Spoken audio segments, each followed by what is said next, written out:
بسم الله الرحمن الرحيم. Let us start our keynote speech by recitation of Al-Fatiha.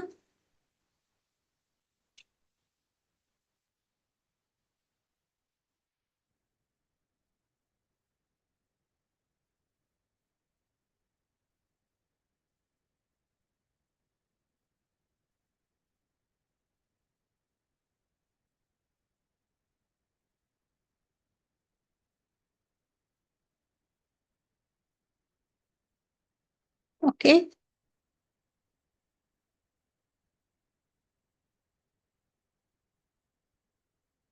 It is my pleasure to welcome Dr. I.R.K. Mazna for her keynote speech titled Bridging Accreditation and SDGs through Outcome-Based Education, Pathways for Transforming Engineering Curricula. Dr. I.R.K. Mazna is currently a professor at the Faculty of Civil Engineering and Technology, UNIMAP. Previously, she was a professor at the Civil Engineering Studies College of Engineering, UITM, since 1994. She holds a professional engineering with practicing certificate from the Board of Engineers Malaysia and served as the head of the quality unit for civil engineering faculty at UITM from 2017 to 2019. She held several positions at Engineering Accreditation Department and Board of Engineers Malaysia. Dr. I.R.K. Mazna is a certified head of panel evaluator for EDA. She is a master trainer in outcome-based education. She serves as an external examiner for civil engineering program at various universities in Malaysia and abroad. She has published her research in various journals and conferences and has received several academic and research awards. Recently, she won a silver award in the Learning Assessment category at the 11th QS Reimagine Education Awards and Conference that was held in UK 2024. Let us give our full attention to Prof. I.R.K. Mazna keynote speech.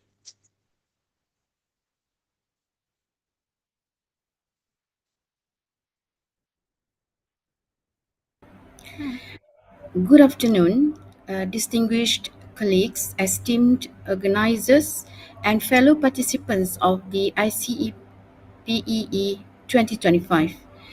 It is truly an honor for me to be here at the 7th International Conference of Engineering, Professional Ethics and Education, a platform that brings together leaders, innovators, and experts in engineering, education, and ethics. First, I would like to thank the organizer for inviting me to deliver this keynote address. I also would like to commend the organizers for their effort in shaping this conference as a hub for critical discussion and collaboration. The conference's theme, Ethical AI and Engineering Education, Transforming Society for a Sustainable Future, is timely and relevant. As engineers and educators, we are at the heart of preparing future generations to not only embrace emerging technologies such as AI, but to do so with strong ethical values and sustainability in mind. My keynote this afternoon, Bridging Accreditation and SDGs through Outcome-Based Education, Pathways for Transforming Engineering Curricula, connects directly with this theme. It is about how accreditation and outcome-based education can be powerful drivers in embedding the Sustainable Development Goals and also environment, social, and governance or ESG values into our engineering curricula, while also leveraging tools like AI in teaching, learning, and assessment. Together, these pathways can transform engineering education into a force of a sustainable and ethical future. Allow me to briefly introduce myself. I am Cik Mazna, currently serving as a professor at the Faculty of Civil Engineering Technology, University Malaysia Perlis, UNIMAP. Over the years, my academic journey has been deeply rooted in engineering education, curriculum development, and accreditation. In addition to my university role, I also serve as an associate director with the Engineering Accreditation Department, Board of Engineers Malaysia. In this capacity, I work closely with accreditation processes, policy development, and the training of panel evaluators, helping to ensure that our programs not only meet the national and Washington Accord standards but also remain responsive to societal needs. It is from these dual perspectives, both as an academic shaping engineering education and as an accreditation leader ensuring global standards, that I share today's keynote. My experiences have shown me how accreditation can be more than just a compliance exercise. It can be a catalyst for embedding sustainability, ethics, and innovation into the curriculum. Okay, this is the outline of my presentation. First, I will discuss on how the SDG and ESG principles can be systematically addressed the EAC standard, particularly within the OBE framework. From there, I will walk you through implementation pathways focusing on constructive alignment and gap analysis. Here, I will show how programs can move beyond compliance, embracing continual quality improvement to remain relevant and impactful. Of course, there are challenges like shifting mindsets, ensuring staff readiness, and balancing academic freedom with structured accreditation. But there are also opportunities, particularly in leveraging AI, digital tools, and partnerships to strengthen our impact.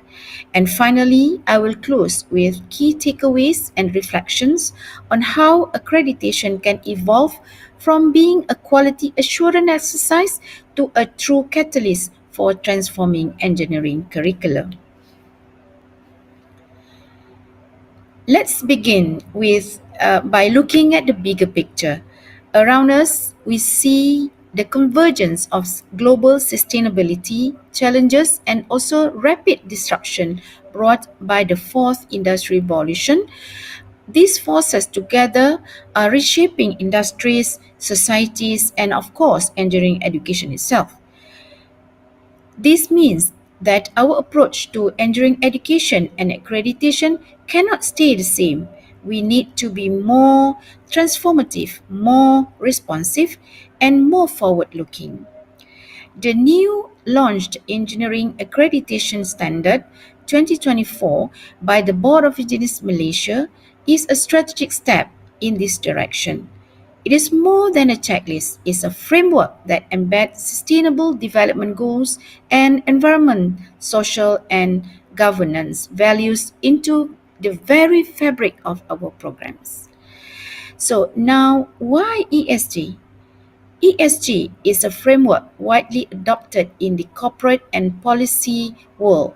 It emphasizes environmental stewardship, social inclusivity, and good governance.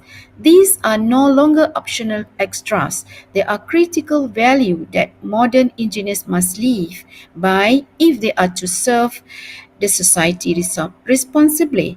And when we link this with the SDGs, we get a powerful agenda for transformation. In this keynote, I will share how the EAC Standard 2024 through tools like constructive alignment and gap analysis allows us to be systematically embedding these values. Its 11 graduate attributes now map directly to SDG competencies, preparing graduates not only for technical excellence but also ethical and sustainable leadership. This is the mapping between the ESG and SDG. So as you can see, the SDG contributes differently to the three ESG dimensions.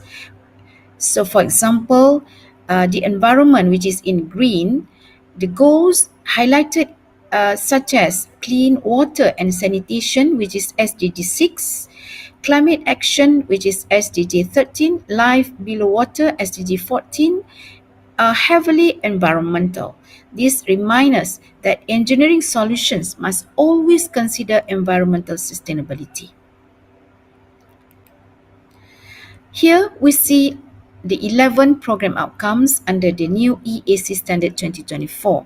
If you recall, in 2020 version, we had 12 program outcomes, but now 2 of them, which is Engineers and Society and Environment and Sustainability, have been combined into a single, stronger outcome called Engineers and the World. Okay, now, how do we make sure these attributes are not just listed on paper, but actually lived by our graduates? The answer is through constructive alignment. This means we must carefully align 4 important things. First is to define the outcomes clearly for every course. Then we design activities that let students practice those outcomes. Third, we develop assessment that accurately measure the achievement. And finally, we provide feedbacks to the students so they know how to improve. When this cycle is done well, everything is linked. What we teach, how we teach it, and how we measure learning. And this is exactly what EAC Standard 2024 is asking us to strengthen. So, in short, constructive alignment transforms accreditation from being about compliance to being about coherence. Every part of the curriculum works together to ensure students graduate with competencies we promise.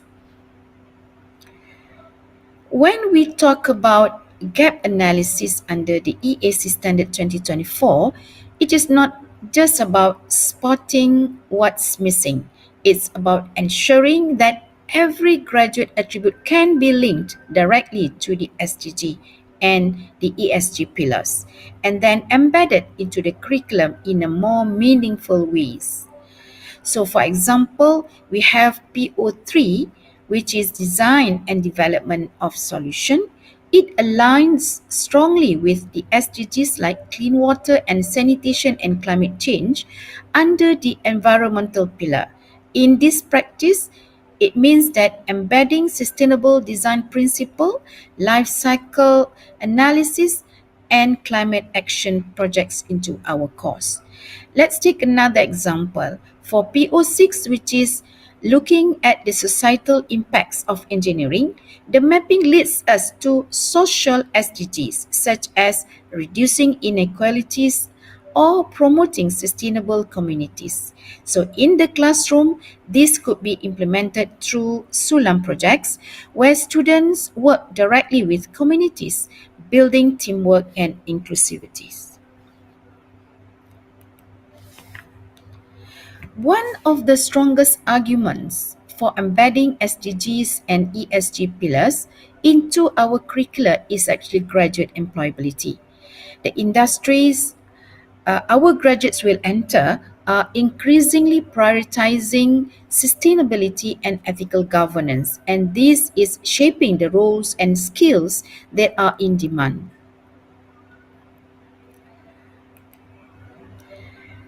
However, graduate employability is not just about skills, it's about partnership, strong collaboration between universities and industry, and also the communities.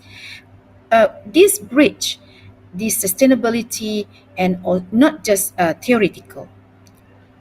We've seen this happen in impactful ways. For example, flood mitigation projects co-developed with industry partners allows our students to apply their engineering knowledge to pressing national challenges, directly contributing to SDG 11, sustainable cities and communities. Another example is community-based service or through Sulam. When students design low-cost water filters for rural areas, they are not only solving real problems but also advancing SDG 3, which is good health and well-being, while cultivating social responsibilities and civic mindedness. So, when accreditation framework encourages us to embed SDG and ESG into our curriculum, they are not just asking us to do more paperwork, they are asking us to build these living laboratories of collaboration where students, industries, and communities co-create a sustainable future. So, what happens when we strengthen these collaborations? The benefits are very clear, not just for students, but for universities, the industries, and also the society at large. First, students gain enhanced learning experiences. They are not just memorizing theory, they are applying the knowledge, developing the practical skills and learning by doing. Second, they contribute to solving real world problems, whether it's flood mitigation, renewable energy, or sustainable housing. Their work has tangible value to the society. Third is the collaboration that drives innovation and economic development. When the academia and industry work together, solutions are created that have both social and economic impact. Fourth, these experiences instill social responsibility. Students become more civic minded, aware of societal needs, and conscious about the ethical responsibilities as engineers. And finally, those collaborations directly contribute to the advancement and the achievement of the Sustainable Development Goals, where every project, every partnership becomes a step towards the 2030 global agenda. In short, collaboration transforms education into impact. It ensures our graduates leave not just with a degree, but with the skills, value, and experiences to make a meaningful difference in society.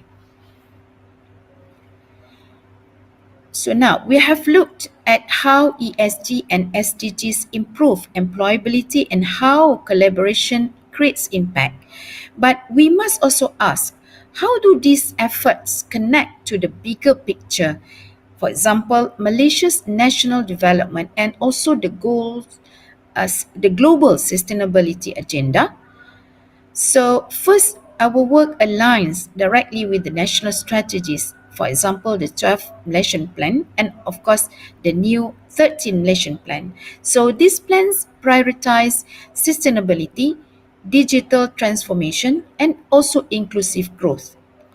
The accreditation framework, such as given by ETAC standard, ensure that engineering education actively support these national priorities.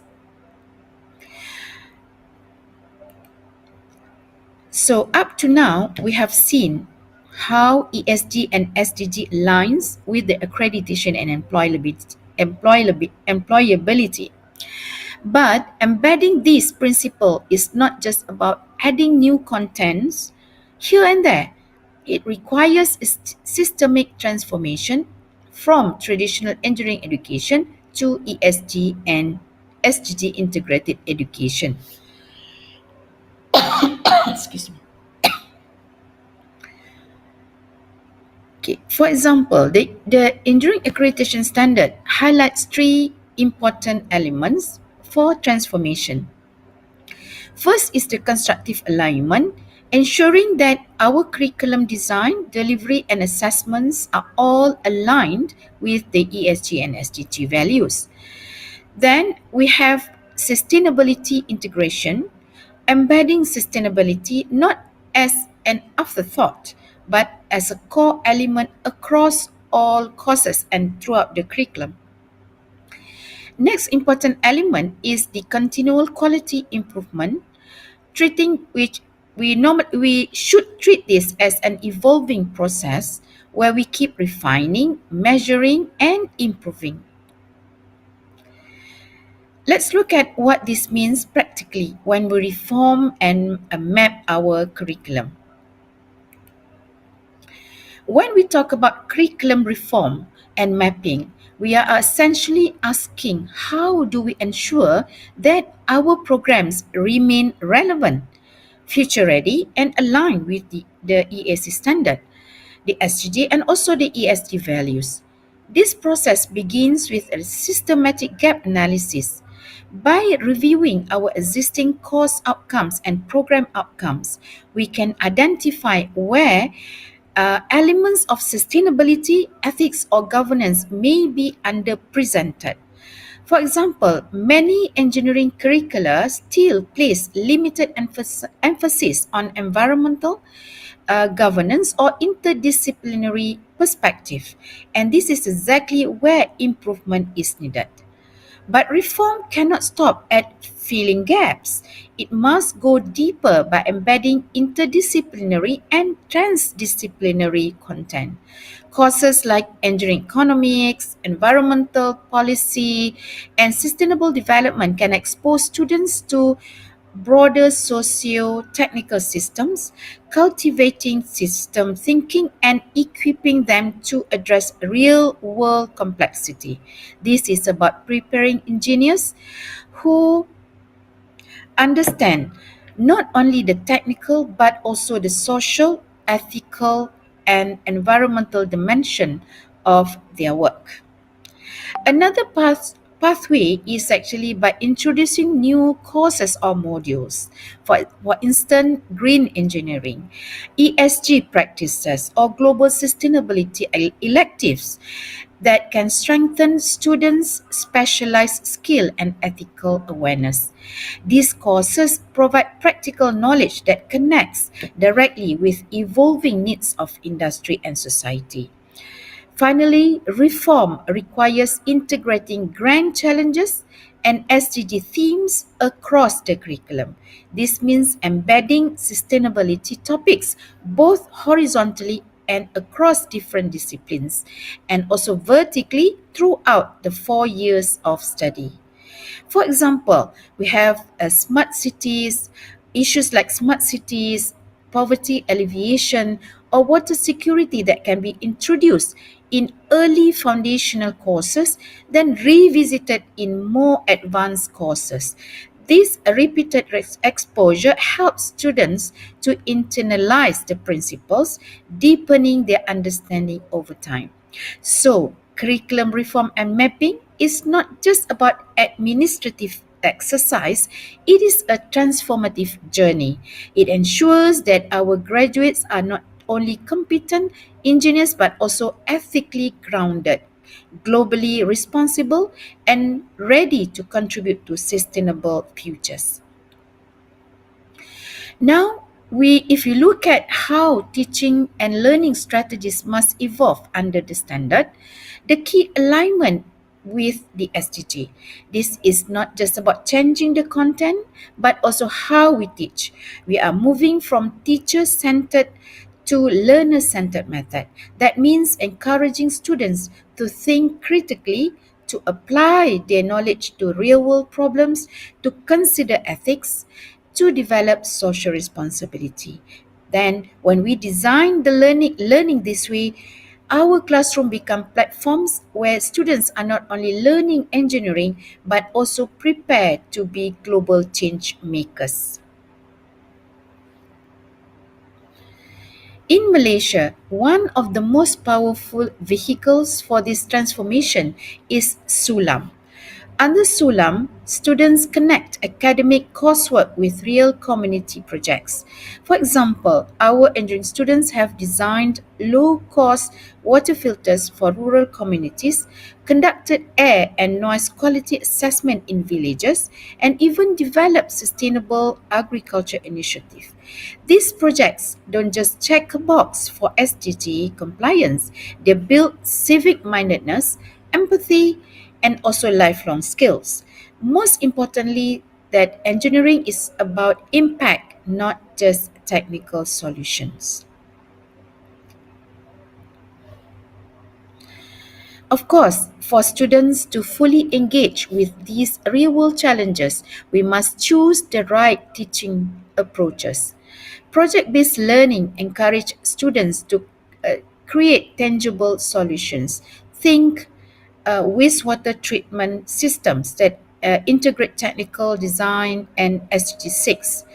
While problem based learning, on the other hand, pushes students to think critically about complex, open ended challenges such as renewable energy adoption or climate adaptation. Both methods, when aligned with SDG, help our graduates develop the resilience, creativity, and ethical reasoning needed in today's ESG focused industry. When we talk about embedding ESG and SDGs into engineering education, we cannot just stop at the curriculum. We must also think how we assess our students. The traditional exam and rote memorization alone are no longer enough. The engineers of the future must demonstrate higher order thinking skill, not just knowing the formulas, but being able to apply them critically to solve complex problems. They need to practice systems thinking, understanding how engineering decisions affect the society, the economy, and also the environment as an interconnected whole. Just importantly, they must also develop ethical judgment, the ability to make responsible decisions where trade offs are unavoidable. And finally, assessment should encourage interdisciplinary collaboration, real world because a real world sustainability challenges never exist within a single discipline. So, by aligning our assessment with this dimension, we are not just testing what students should know, but shaping who they become as professionals, which are capable of driving sustainability, inclusivity, and innovation in practice. Now, I would like to emphasize on one of the very important point, which is integrating ESG and SDG value into engineering education cannot succeed on curriculum reform or innovative alone. The real transformation happens when institutions and faculty are empowered and supported to make these changes. Therefore, the faculty development is at the heart of this, providing ongoing workshops on constructive alignment, on SDG pedagogy, ESG integration, and even authentic assessment design. This will equip our educators not just to teach, but to prepare graduates who are globally relevant and ethically grounded. Now let's talk about one of the most important elements of transforming engineering education, which is stakeholders' engagement and co-creation. Under the EAC Standard 2024, collaboration is not an option. It is a core requirement. The programs are expected to involve academia, industry, policymakers, and also communities in meaningful partnerships. Why? Because engineering solutions do not exist in isolation. They must address real world needs while aligning with sustainability and ethical consideration. For example, a water sustainability module was co-created with the Department of Environment and a local NGO. Our students weren't just sitting in a classroom. They went out to the field, monitoring water quality, designing low-cost treatment system for rural communities, and then reflecting critically on the social and ethical dimensions of water access. As any transformation, of course there are challenges that we must acknowledge. One of it is actually the curricular inertia, because sometimes we resist change because of the old ways feel safer, but that resistance hinders modernization or innovation. Then we also face, in terms of assessment complexity, how do we measure skills like ethics, teamwork, or even system thinking? However, traditional exam cannot capture this. We also struggle with stakeholders' engagement.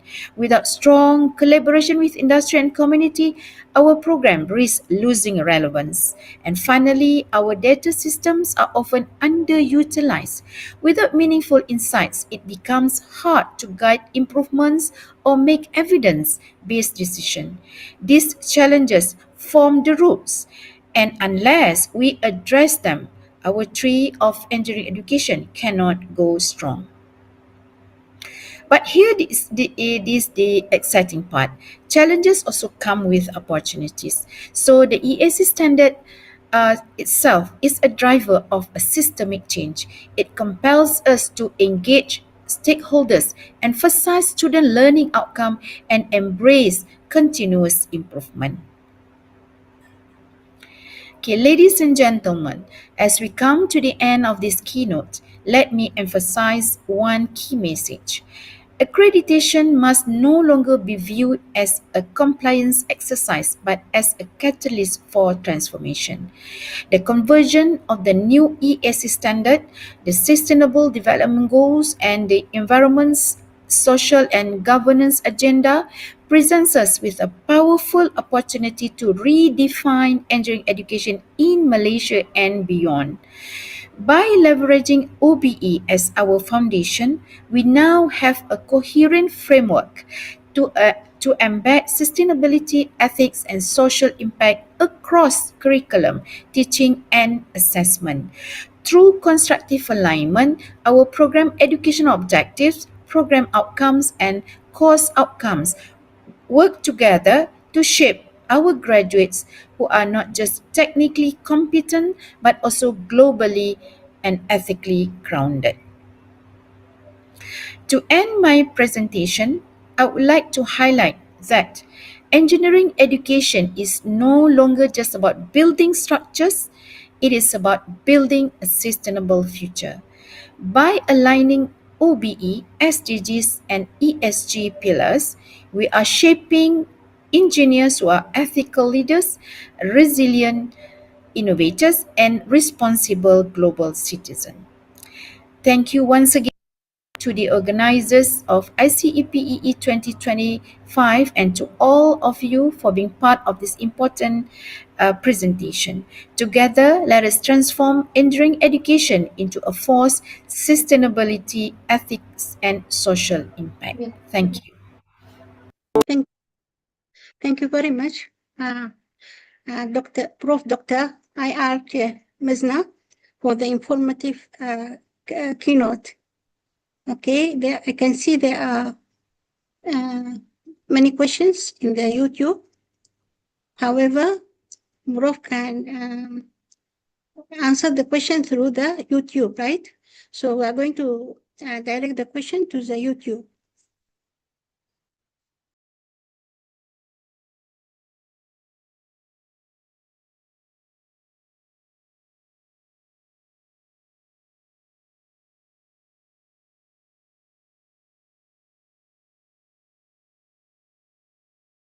So, okay, we have several questions from Muhammad Abdullah.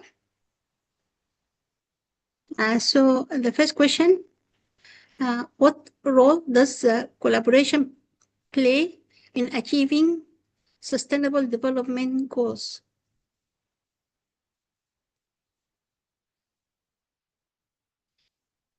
So Prof is attending another program, so she will type the answer and then we will read the answer. Okay.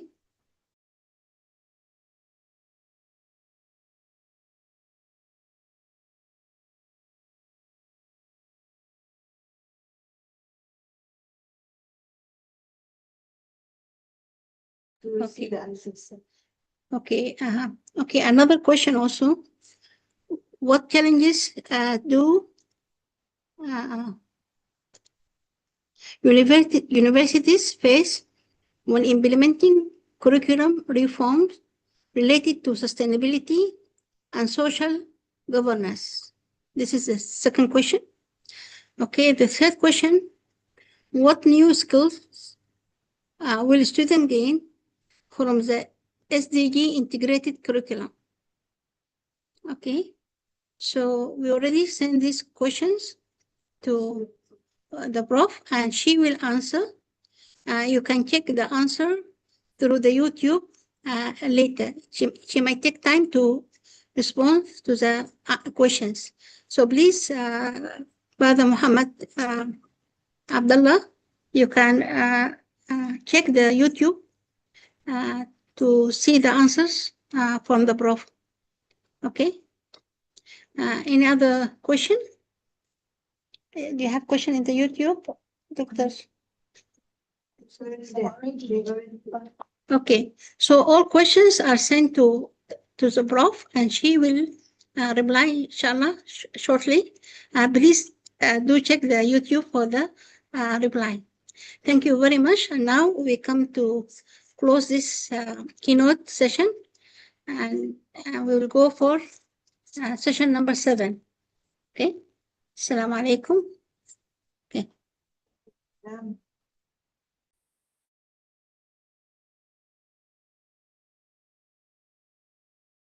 Maybe. Just speak up in that. No speaker. It's okay. Okay. Okay. So we will move to session number 7.